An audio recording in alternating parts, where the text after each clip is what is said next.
Баршаңызға сәлем достар, сіздермен Жібек, менің каналыма қош келдіңіздер. Бүгін сіздермен ірімшікті тоқаштың рецептісімен бөлісетін боламын. Табағымызға ұнды салып, оның үстіне тұзды салып, қасығымызбен араластырамыз.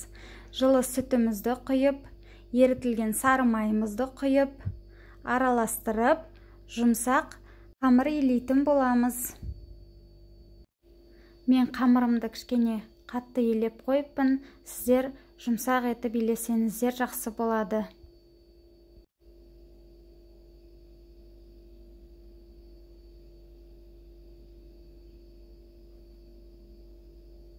Дайын болған қамырымызды салафанға салып, жыл жерге 1 сағатқа қойып қоямыз.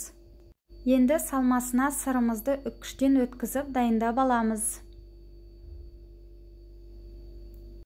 Қамырымызды осылай екіге теңдей бөліп, домалақ формаға келтіреміз.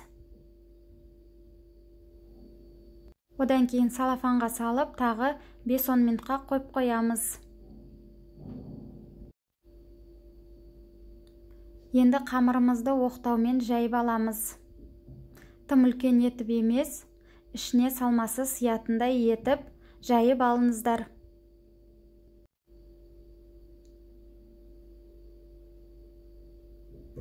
Ортасына сырымызды салып,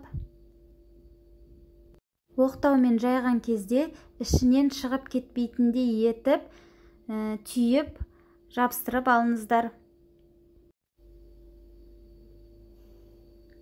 Енді оқтаумен жаятын боламыз.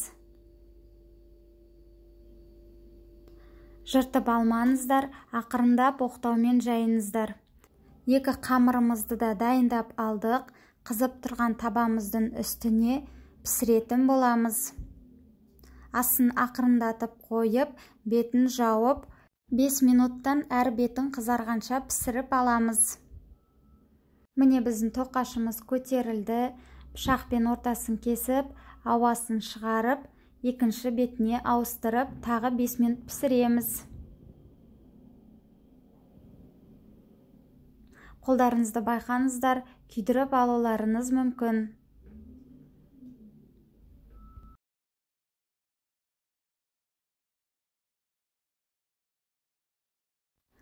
Тоқаштарды екінші бетіне аударғаннан кейін бетін жаппай-ақ 5 минут пісіріп алсаңыздар болады.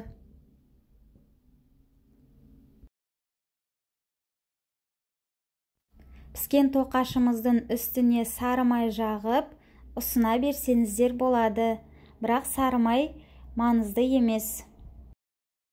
Осымен біздің сырный лепешкаларымыз дайын, өте дәмді, міндетті түрде жасап көріңіздер.